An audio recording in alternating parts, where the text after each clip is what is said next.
Narito ang ilang mga sikretong hindi mo pa alam tungkol sa idol mong si Jordan Poole.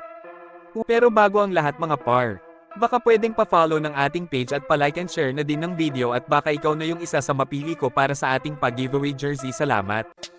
Una, secret workouts with Steph Curry. Bagaman madalas silang maglaro ng sabay, hindi alam ng marami na si Jordan Poole ay may mga pribadong workout sessions kasama si Stephen Curry.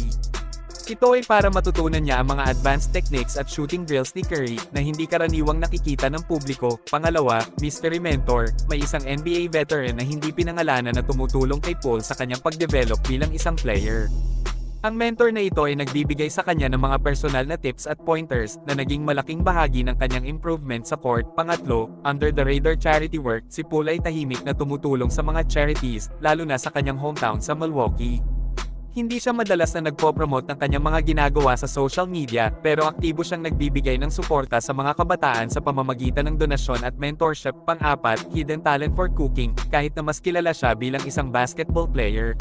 Si Poole ay may lihim na hilig sa pagluluto.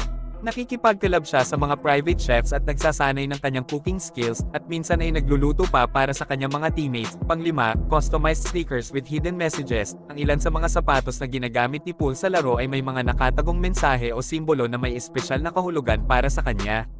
Ang mga ito ay personal na ipinagagawa niya para magbigay ng inspirasyon at motivation sa sarili niya.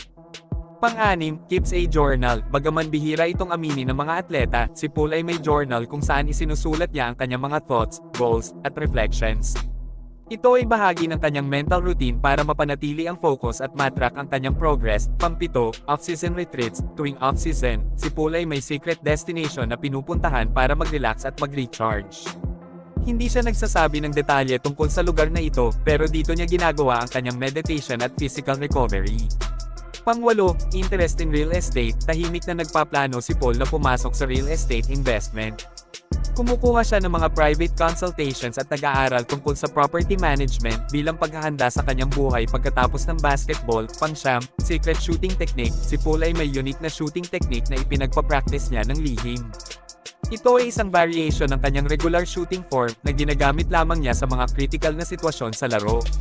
At ang huli, custom playlists for focus. Gumagawa si Poole ng mga custom music playlists na eksklusibong ginagamit niya para sa focus at relaxation bago ang laro.